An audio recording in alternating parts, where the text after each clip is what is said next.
akuntabilitas seringkali disamakan dengan responsibilitas. Padahal responsibilitas merupakan kewajiban untuk bertanggung jawab, sedangkan akuntabilitas merupakan kewajiban pertanggungjawaban yang harus dicapai. Akuntabilitas dapat diartikan sebagai sistem kontrol pertanggungjawaban atas tugas atau fungsi yang diemban. Ada 5 aspek akuntabilitas. Akuntabilitas adalah sebuah hubungan, yaitu antara dua pihak, baik individu, kelompok, maupun institusi. Hubungan yang dimaksud adalah hubungan yang saling bertanggung jawab. Kemudian, akuntabilitas berorientasi pada hasil. Artinya, kita dituntut untuk bertanggung jawab pada kewajiban dengan memberikan kontribusi yang terbaik untuk mencapai hasil maksimal. Akuntabilitas membutuhkan adanya laporan. Dengan adanya laporan, setiap tindakan dan hal yang dicapai dapat dijelaskan dan dapat dibuktikan dengan nyata setiap prosesnya. Keempat, akuntabilitas memerlukan konsekuensi. Konsekuensi ini dapat berupa penghargaan maupun sanksi. Dan yang terakhir, akuntabilitas dapat memperbaiki kinerja. Karena tujuan akuntabilitas itu adalah agar kita terus memperbaiki kinerja dalam memberikan pelayanan kepada masyarakat. Akuntabilitas publik ada 2 macam, yaitu akuntabilitas vertikal dan akuntabilitas horizontal. Akuntabilitas vertikal adalah akuntabilitas yang pertanggungjawabannya kepada otoritas yang lebih tinggi. Sedangkan akuntabilitas horizontal merupakan pertanggungjawaban kepada lembaga atau pejabat lainnya yang tidak ada tingkatan otoritas lebih tingginya, serta kepada masyarakat luas. Selanjutnya mengenai mekanisme akuntabilitas. Mekanisme akuntabilitas dapat berbeda-beda di setiap satuan kerja, namun tetap harus mengandung keempat dimensi seperti berikut. Yang pertama, dimensi kejujuran dan hukum, yaitu kepatuhan terhadap hukum. Kemudian, dimensi proses, yaitu prosedur yang digunakan harus sudah akuntabel, sehingga mencegah terjadinya kolusi, korupsi, dan nepotisme.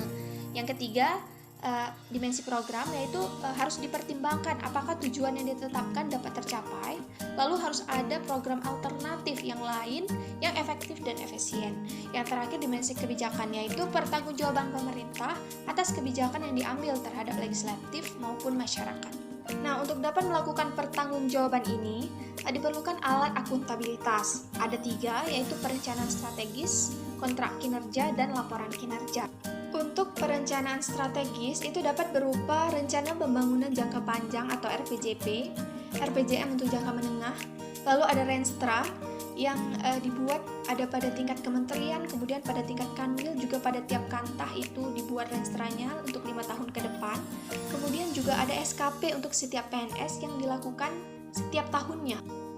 Lingkungan kerja yang akuntabel dapat diciptakan dengan prinsip-prinsip sebagai berikut. Yang pertama, kepemimpinan.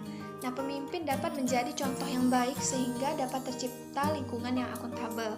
Kemudian ada transparansi, integritas, tanggung jawab, keadilan, kepercayaan, keseimbangan, kejelasan, dan konsistensi. Nilai-nilai dasar PNS yang kedua adalah nasionalisme, yaitu pandangan tentang rasa cinta terhadap bangsa dan negara dengan tetap menghormati bangsa lain. Nasionalisme Pancasila adalah kecintaan pada negara dan tanah air yang didasari pada nilai-nilai Pancasila.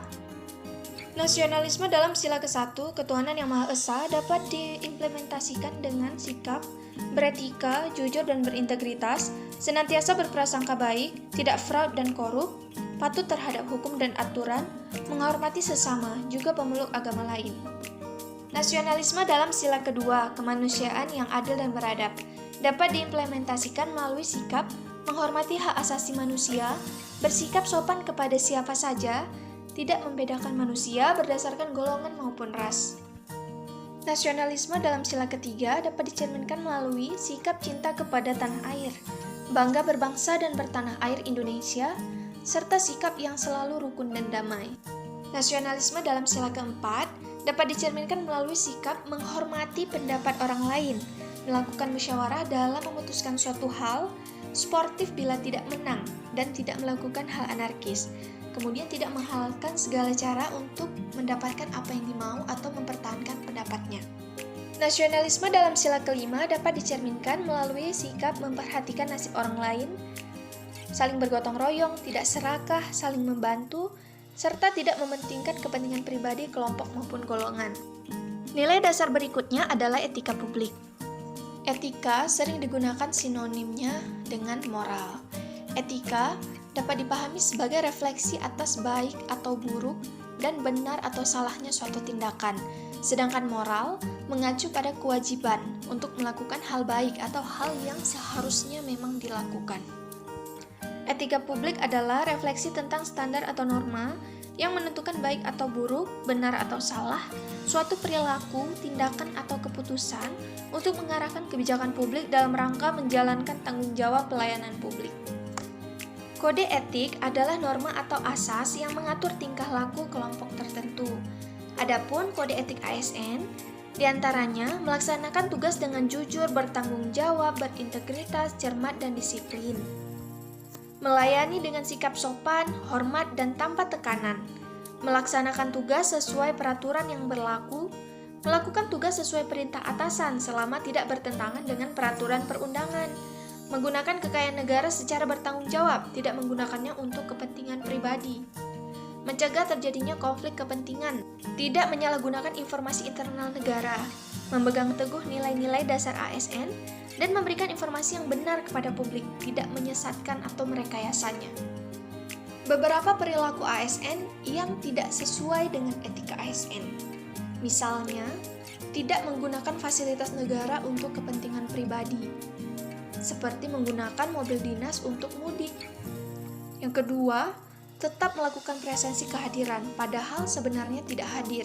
Yang ketiga, dalam pengangkatan tenaga honorer atau perekrutan pegawai tidak tetap yang diwarnai dengan nepotisme.